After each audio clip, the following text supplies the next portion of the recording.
ওয়ালাইকুম আসসালাম রহমতুল্লাহ। হুজুর, আপনাকে মাজার সম্পর্কে দুইটা প্রশ্ন করব, আপনি দয়া করে এই প্রশ্নগুলো উত্তর একটু দিবেন। আচ্ছা, আপনি করতে পারেন, সমস্যা নাই, মাজার সম্পর্কে প্রশ্ন করে। এক নম্বর প্রশ্ন, হুজুর, আপনি ডক্টর ইউনূসের সরকারের আমলে একদল আলেমরা যে মাজার ভাঙচুর করছে, এই বিষয়টা আপনি কোন চোখে দেখতেছেন? দেখেন, যারা মাজার ভেঙ্গেছে তারা তো হচ্ছে ৭২ দল, ওয়াবি, খারিজি, দেওবন্দি, লামাজাবি এবং শিবির জামাত। মাজার তো বাঙালি জাতির এবং সারা বিশ্বের জাতির ঐতিহ্যবাহী একটা জিনিস, এবং আরব জাতি, আরব মিডল ইস্টের ২২টা দেশ আছে, এটা ঐতিহ্যবাহী মাজার সংস্কৃতি। অলিয়াল্লাহ গাউস কুতুবের ব্যাপারে কোরআনে আসছে, আলা ইন্না আউলিয়াল্লাহ লা খাউফুন আলাইহিম ওয়া লা হুম ইয়াহজানুন। যারা অলিয়াল্লাহ গাউস কুতুব তাদেরই মাজার হয়ে থাকে। যদিও দুই চারটা বন্ধ হইতে পারে, সেটা যেমন জোনপুরি ভণ্ড মাজার, সেটা আমার জানা মতে। তো যারা মাজার আক্রমণ করেছে তারা সম্পূর্ণ ইসলাম বিরোধী, সম্পূর্ণ জঙ্গি, সম্পূর্ণ তারা ফেসিবাদী। আমি বলবো তারা কোরআন হাদিস বিরোধী এবং নবীর সুন্নাতের বিরোধী। যেমন রাসূলুল্লাহ সাল্লাল্লাহু আলাইহি ওয়াসাল্লাম রোজা মোবারক দেখেন, চার খলিফার রোজা মোবারক দেখেন, মাজার মোবারক, এবং শরীয়তের 4 ইমাম হানাফি, মালিকি, হাম্বলি, শাফি, তাদেরও মাজার আছে। তরিকতের 4 ইমাম কাদরিয়া, চিশতিয়া, নকশবন্দিয়া, মুজাদ্দিদিয়া, তাদেরও মাজার আছে।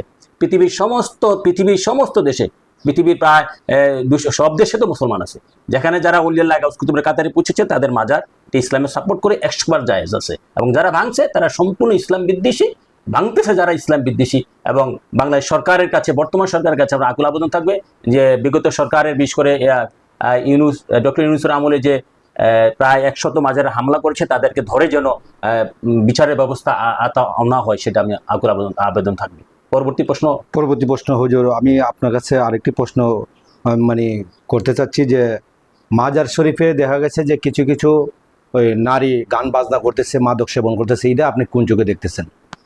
নাজারে যারা নারী পুরুষ একসাথে গান গায়, সেটা আমি বলবো কোরআন হাদিস অনুযায়ী সেটা সম্পূর্ণ আমি বলবো নাজায়েজ। নারী পুরুষ একসাথে, বিশেষ করে যুবতী নারী পুরুষের সামনে এসে গান গাবে, তার দেহ দেখায়, সেটা কখনো ইসলাম সাপোর্ট করে না। হ্যাঁ, আর যদি বৃদ্ধা বা নাবালিকা, মানে 5 বছরের, 6 বছরের, 10 বছরের বা 8 বছরের বাচ্চা হয়, সেটা ভিন্ন বিষয়। যুবতী নারী পুরুষের সামনে এসে গান গাবে, এটা ইসলাম কখনো অ্যালাউ করে না, সেটা ফিতনার সম্ভাবনা থাকে, সেটা সম্পূর্ণ নিষেধ। সেটা কোরআন হাদিস অনুযায়ী সম্পূর্ণ নিষেধ। আর যদি যেখানে সেটা সম্পূর্ণ নিষেধ। পরবর্তী প্রশ্ন, হুজুর, আমি আরেকটা প্রশ্ন করতেছি যে মাজারে সেজদা করে, মাজারে মান্নত করে, এই ব্যাপারে আপনি কি বলেন? মান্নত করা তো অবশ্যই জায়েজ, কোরআনে পাকে আসছে এবং হাদিসে বিভিন্ন জায়গায় আছে, সিয়াসিতে হাদিসে মান্নত করা 100 বার জায়েজ আছে। যে আপনি আল্লাহ রাসূলকে, আপনি একটা বিপদে পড়ছেন, যে আল্লাহ রাসূলের কাছে চাইলেন বা আউলিয়া গাউস কুতুবের কাছে চাইলেন যে আমার যে এই রোগটা ভালো হয়ে গেলে আমি এই জিনিসটা, গিভ অ্যান্ড টেক, একটা কথা আছে, মানে আমি নিলাম এবং দিলাম, আমি ভালো হইলাম এবং দিলাম, ভালো হওয়ার পরিবর্তিতে আমি জিনিসটা দিলাম, উদ্দেশ্যটা আল্লাহ রাসূল, 100 বার জায়েজ আছে। আর যেটা কি মাদক সেবন সম্পূর্ণ নিষেধ।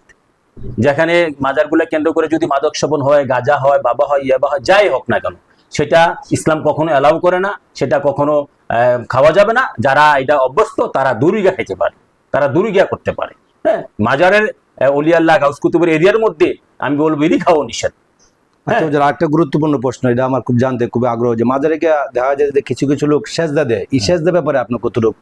এটা একটা ক্রুশিয়াল এবং ক্রিটিক্যাল প্রশ্ন। এটা বিস্তারিত আলোচনা আমি আমার কিতাবের মধ্যে, বিভিন্ন কিতাবে করেছি, যেখানে সেজদা নিয়ে আলোচনা করেছি। দেখেন, যেটা মেশকা শরীফে বা সিয়াসিতে হাদিসে এসেছে যে নবী পাক সাল্লাল্লাহু আলাইহি ওয়াসাল্লাম একটা হাদিসে বলেছেন যে হে আমার উম্মতগণ, তোমরা আমার রোজা শরীফকে সেজদার স্থান বানাইও না।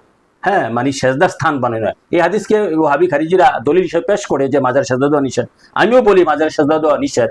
হ্যাঁ, মাজারের সেজদা দেওয়া, মাজার জিয়ারত করে 100 বার যায়, মাজারে মান্নত করে 100 বার যায়, সেজদা করার দরকার নাই। চুমু খাওয়া 100 বার যায়, মাজারে অলির কদমে চুমু খাওয়া 100 বার যায়। সেজদা করা শরীয়তে আমি নিষেধ, এটা শরীয়তে, হাকিকতের বিষয়টা আবার ভিন্ন।